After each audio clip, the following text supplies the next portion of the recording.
Good afternoon, everybody, and welcome back to the plant table. Today, I like to talk a little bit about the inch plant. So come on in, get a drink, and let's just sit and talk about the inch plant. Yeah, I have three of them with me today. You may all know this one as the wandering dude. This one right here is called Moses in the Cradle, and this really pretty purple one right here with the green is called the Purple Heart. Now, these are all, like I said, they're all inch plants. Basically, the wandering dude is mainly an inside plant that you will generally see.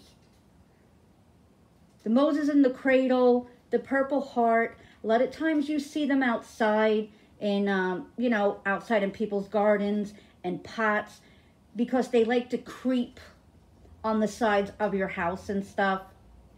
And they're really, really beautiful. But you can also grow these in the house right here. Now, as you can see in this pot right here, I do have two different inch plants. So this one right here is the Cradle of Moses. And then I also have a little Purple Heart that is also growing in the same container, which this container does grow outside on my balcony. This Purple Heart here, he grows inside my windowsill.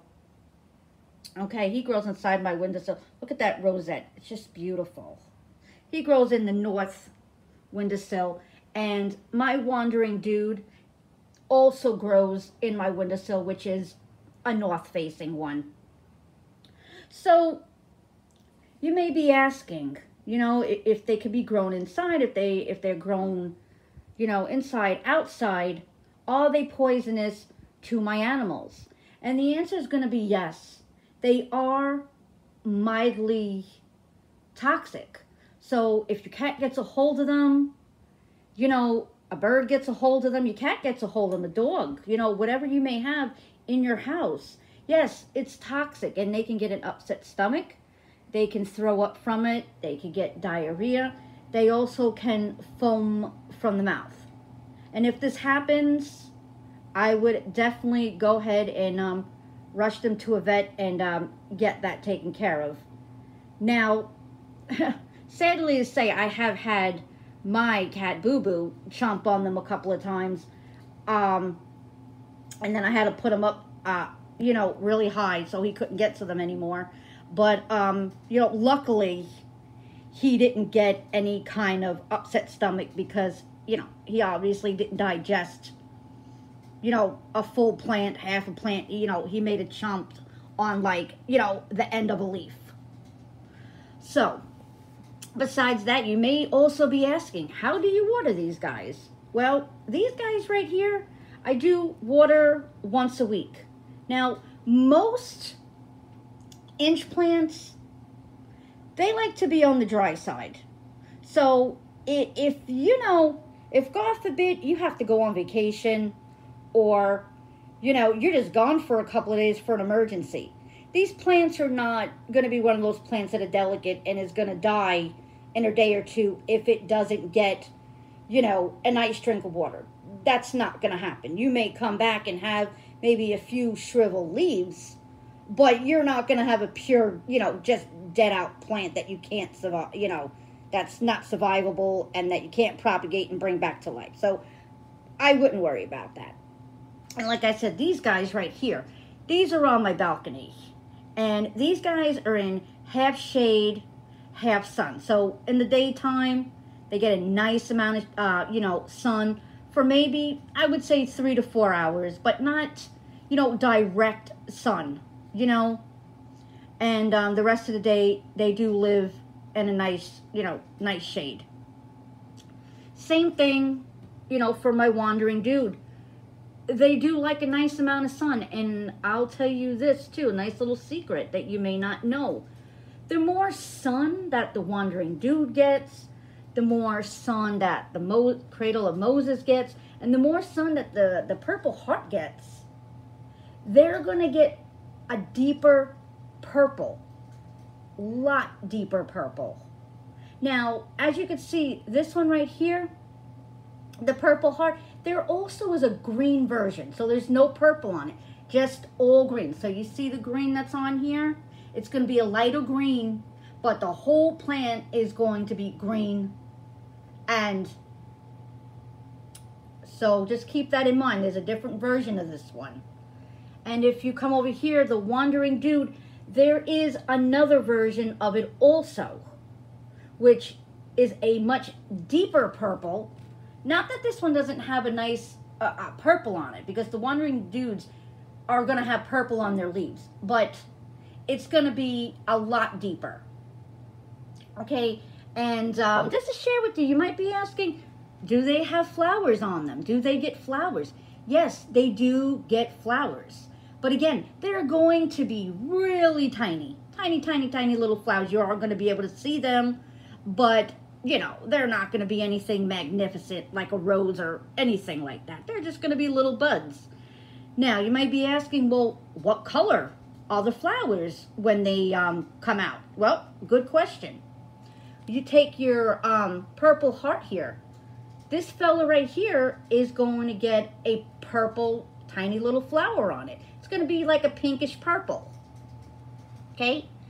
This guy right here, it can be, I'm going to tell you now, it could be different colors, but mainly you're going to get a pink one off of this one.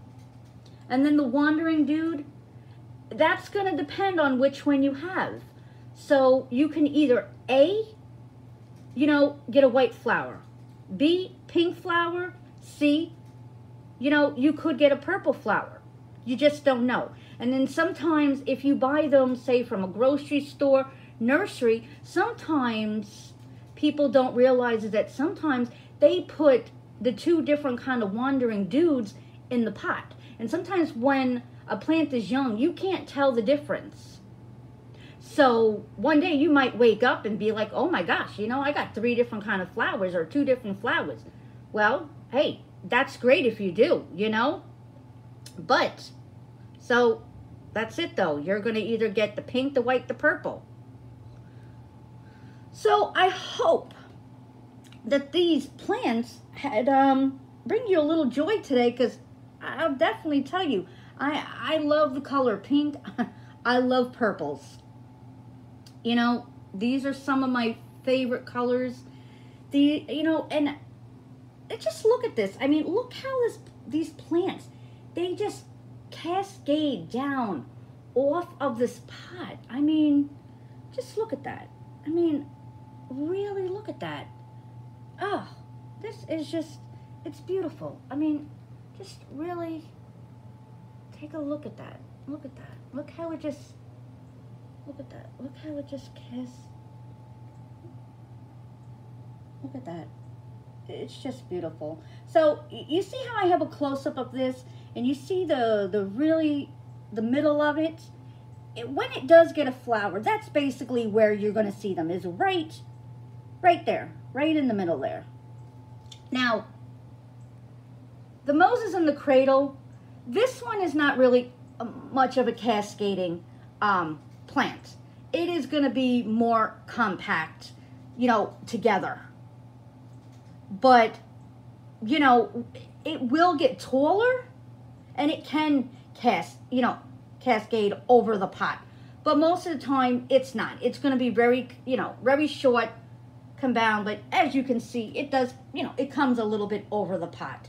But it's not going to do anything like these do. And as you can see, you know, the vines are not very thick, you know, on these. They're very thin, so you have to be careful. And as you can see, you know, it's getting kind of bare in there. So what I'm going to have to do is keep in mind on these plants right here on the Wandering Dudes is that they're not always going to be big, bushy, and beautiful. You know, they're going to start where you're going to be like, man, why is my plant really bare inside? And, you know, why is it looking straggly? Well, this is what they do. You know, this is their life cycle. If you want to keep them big, bushy, and beautiful, you're going to have to keep on propagating them. So you're going to have to take them, you know, like I said, you're going to have to propagate, put them back in the pot. Also, same thing with this one. Same thing with this one. As you can see, this one's getting pretty tall, and it's getting to the point where, you know, it's getting hard for it to stand up on its own. And so is this one. It's getting too long. And like I said, it's getting straggly. So I will go ahead and bring you another video when it's time for me to go ahead and propagate these guys, so you can kind of get a feel on how you can propagate them. And you might ask me, Nicole, how do you propagate them? Do you put them in water? Do you put them in the soil? My answer to you is, when I propagate these guys, I like to just put them right back into the soil. Now, you can go ahead and put them in the water. There's no problem with that. But for me, about 99, times out of 100, they're going to propagate just fine when I snip them and put them back in their pot. But again, yes, if you're a kind of person that loves to, put your stuff in water so you can see the root screw, then go ahead. There's no problem with that at all. You find what's best for you and where you live. All right, guys, I'm going to give you another close-up. It was really nice to be able to come to you guys and just have this really nice conversation with you. Like I said, I love talking about plants. I hope you guys do too.